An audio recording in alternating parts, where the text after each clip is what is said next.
നമസ്കാരം, എല്ലാ കൂട്ടുകാർക്കും അരുൺ ടെക്സ്റ്റയുടെ പുതിയൊരു ഇൻഫർമേഷൻ വീഡിയോയിലേക്ക് ഏവർക്കും സ്വാഗതം. കേരള പബ്ലിക് സർവീസ് കമ്മീഷൻ പുതിയൊരു അറിയിപ്പ് ഇപ്പോൾ അപ്ഡേറ്റ് ചെയ്തിട്ടുണ്ട്. അത് ഇപ്രകാരമാണ് വരുന്നത്. ഉദ്യോഗാർത്ഥികളുടെ PSC പ്രൊഫൈലിലെ വിവരങ്ങൾ സ്വയം തിരുത്താനുള്ള സൗകര്യം ഇപ്പോൾ നിലവിൽ വന്നിരിക്കുകയാണ്. അതിൽ എന്തൊക്കെയാണ് തിരുത്താൻ സാധിക്കാത്തത് എന്ന് നമുക്ക് നോക്കാം. പേര്, ജനനത്തീയതി, ഫോട്ടോ, ഒപ്പ് ഒഴികെയുള്ള എല്ലാവിധ തിരുത്തലുകളും ഇപ്പോൾ നമുക്ക് PSCയുടെ പ്രൊഫൈൽ വഴി തിരുത്താൻ സാധിക്കുന്നതാണ്. അത് എങ്ങനെയെന്ന് നമുക്ക് വീഡിയോ കണ്ട് മനസ്സിലാക്കാൻ എടുക്കാം. പ്രൊഫൈലിൽ ഡേറ്റ ചേഞ്ച് ചെയ്യാൻ വേണ്ടിയിട്ട് ആദ്യം മൈ പ്രൊഫൈൽ സെലക്ട് ചെയ്യാം. മൈ പ്രൊഫൈൽ സെലക്ട് ചെയ്യുമ്പോൾ നമുക്ക് ഇങ്ങനെയൊരു ഇൻഫർമേഷൻ വരുന്നതാണ്. ഇതിൻ്റെ അകത്ത് പ്രൊഫൈൽ കറക്ഷൻ എന്നുള്ളൊരു ഓപ്ഷൻ ഒന്ന് ക്ലിക്ക് ചെയ്യാം. അങ്ങനെ ക്ലിക്ക് ചെയ്ത് കഴിയുമ്പോൾ നമ്മുടെ രജിസ്റ്റേർഡ് മൊബൈൽ നമ്പറിലേക്ക് അല്ലെങ്കിൽ മെയിൽ ഐ ഡിയിലേക്ക് നമുക്കൊരു OTP വരും.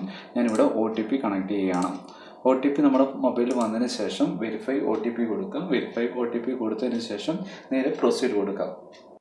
OTP വന്നിട്ടുണ്ട്. OTP വന്നതിന് ശേഷം ഞാൻ വെരിഫൈ കൊടുത്തിട്ടുണ്ട്. അതിനുശേഷം ഞാനിവിടെ ഡിക്ലറേഷൻ ടിക്ക് ചെയ്ത് കൊടുക്കുന്നു. ഡിക്ലറേഷൻ ടിക്ക് ചെയ്തതിന് ശേഷം നേരെ proceed to profile correction click ചെയ്യുന്നു. അത് ക്ലിക്ക് ചെയ്യുമ്പോൾ നമുക്ക് എന്താണ് ചേഞ്ച് ചെയ്യേണ്ടതെന്നുള്ളൊരു ഓപ്ഷൻ ചോദിക്കുന്നുണ്ട്. ഇതിനകത്ത് പ്രധാനമായിട്ടും വന്നിരിക്കുന്നത് community and other personal details എന്നുള്ളൊരു ഓപ്ഷനാണ് നമുക്കിപ്പം ചേഞ്ച് ചെയ്യാൻ സാധിക്കുന്നത്. അതിൽ ക്ലിക്ക് ചെയ്യുന്നു. അതിൽ ക്ലിക്ക് ചെയ്ത് കഴിയുമ്പോൾ നമ്മുടെ എന്തൊക്കെയാണ് ഡീറ്റെയിൽസ് കാര്യങ്ങളൊക്കെ കമ്മ്യൂണിറ്റിയും അതുപോലെ തന്നെ പേഴ്സണൽ ഡീറ്റെയിൽസിനെയും കാര്യങ്ങളും ചോദിക്കുന്നുണ്ട്. അതിനകത്ത് ഇപ്പം നമുക്ക് ഏതാണോ ചേഞ്ച് ചെയ്യേണ്ടത് അത് ചേഞ്ച് ചെയ്യുക. അതിനുശേഷം സേവ് കറക്റ്റഡ് ഡീറ്റെയിൽസ് എന്നുള്ളൊരു ഓപ്ഷൻ ക്ലിക്ക് ചെയ്യുക. അത് ക്ലിക്ക് ചെയ്ത് കഴിയുമ്പോൾ നമുക്ക് ഈ ഒരു ഓപ്ഷൻ ഈ ഒരു കമ്മ്യൂണിറ്റി ആൻഡ് അതർ പേഴ്സണൽ ഡീറ്റെയിൽസിൽ നമുക്ക് എന്തെങ്കിലും ഇൻഫർമേഷൻ ആഡ് ചെയ്യാനോ അല്ലെങ്കിൽ നമുക്ക് എന്തെങ്കിലും തെറ്റിപ്പോയിട്ടുണ്ടെങ്കിൽ അത് ആഡ് ചെയ്യാനുള്ളൊരു ഓപ്ഷനും കൂടെ അല്ലെങ്കിൽ ചേഞ്ച് ചെയ്യാനുള്ളൊരു ഓപ്ഷനും കൂടെ ഇതിനകത്ത് കറക്റ്റായിട്ട് PSC അപ്ഡേറ്റ് ചെയ്തിട്ടുണ്ട്. ഇപ്പം ഈ ഒരു ഇൻഫർമേഷനാണ് ഇപ്പോൾ PSC ഇപ്പോൾ അപ്ഡേറ്റ് ചെയ്തിരിക്കുന്നത്.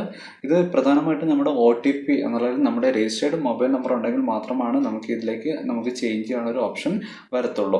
ഈ ഒരു ഇൻഫർമേഷൻ നിങ്ങൾക്ക് ഏവർക്കും ഉപകാരപ്രദമാക്കുകയാണെങ്കിൽ നിങ്ങളുടെ സുഹൃത്തുക്കളിലേക്ക് ഒന്ന് ഷെയർ ചെയ്യുക. അതുപോലെ തന്നെ നിങ്ങൾ ആദ്യമായിട്ടാണ് ഈ ചാനൽ കാണുന്നത്, ചാനൽ ഒന്ന് ദയവേത് സബ്സ്ക്രൈബ് ചെയ്യുക. തൊട്ടടുത്ത ബെൽ ബട്ടൺ ഒന്ന് എനേബിൾ ചെയ്യുകയാണെങ്കിൽ ഞാനിടുന്ന PSC റിലേറ്റഡ് ആയിട്ടുള്ള എല്ലാ ടിപ്സും ട്രിക്സും നിങ്ങൾക്ക് ഏകദേശം നോട്ടിഫിക്കേഷനായി ലഭിക്കുന്നതാണ്. അപ്പോൾ അടുത്തൊരു ദിവസം പുതിയൊരു ഇൻഫർമേഷനുമായി കാണുന്നവരെ നന്ദി, നമസ്കാരം.